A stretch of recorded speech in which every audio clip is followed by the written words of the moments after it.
एक महत्त्वाची घडामोड पुण्यातील व्यापाऱ्याला पाकमधून धमकीचे फोन आले। तुर्की सफरचंद बॉयकॉट केल्यानं पाकिस्तानातून धमकीचे फोन आले। तुर्की वस्तूंची विक्री बंद केल्यानं इतर व्यापाऱ्यांनाही धमकी आल्याचं आता कळतंय।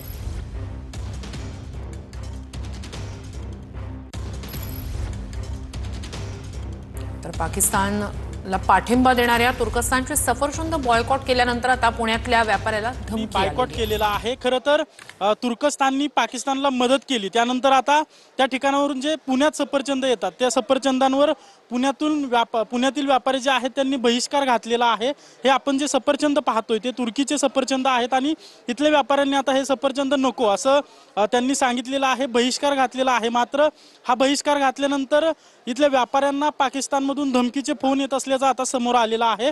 माझ्यासोबत या ठिकाणचे व्यापारी सुयोग झेंडे आहेत, त्यांना पाकिस्तानमधून फोन आला होता आणि धमकी देण्यात आलेली आहे।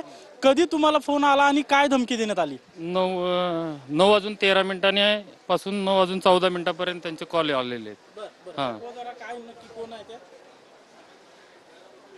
काय फोन मध्ये तुम्हाला काय बोलणं झालं किंवा काय कॉलच होते। मी कामाच्या गडबडीत होतो, खिशातच होते फोन।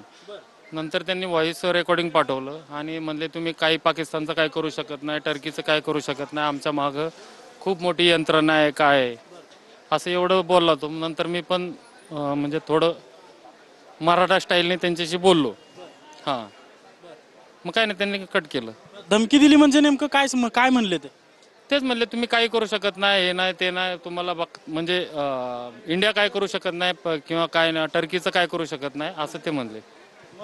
हा जो फोन आला तुमच्याकडे त्याचं काय रेकॉर्डिंग वगैरे काय आहे का तुमच्याकडे? काय मी थोडं अश्लील भाषा वापरली होती म्हणून मी तिकडे शिवीगाळ झाली, तुमची फोन झाली होती। हो, डिलीट केली, पण आता सीपीएमचं चाललोय तिथं। आता तुम्हाला पाकिस्तानमधून फोन आला म्हणताय, काय भीती वाटते तुम्हाला? काय नाही नाही, हो आम्ही शिवाजी महाराज संभाजी महाराजांचे मावळे, घाबरायचं काय त्याच्यात? हां, आणि आपल्या मागे एवढे मोठे पंतप्रधान आहेत, गृहमंत्री आहेत, अजितजी डोभाल आहेत, एवढे आहेत आणि पुण्यातले पोलीस आहेत, त्या घाबरायचं काय कारण नाही।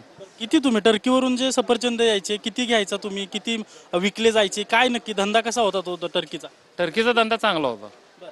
किती किती आवक व्हायची तुमच्याकडे, किती विकले जायचे? मी रोज 200-250 बॉक्स विकायचो। आता किती फटका बसणार आहे पूर्ण मार्केट यार्डात? किती लोक, किती व्यापारी टर्कीचे सफरचंद घेतात?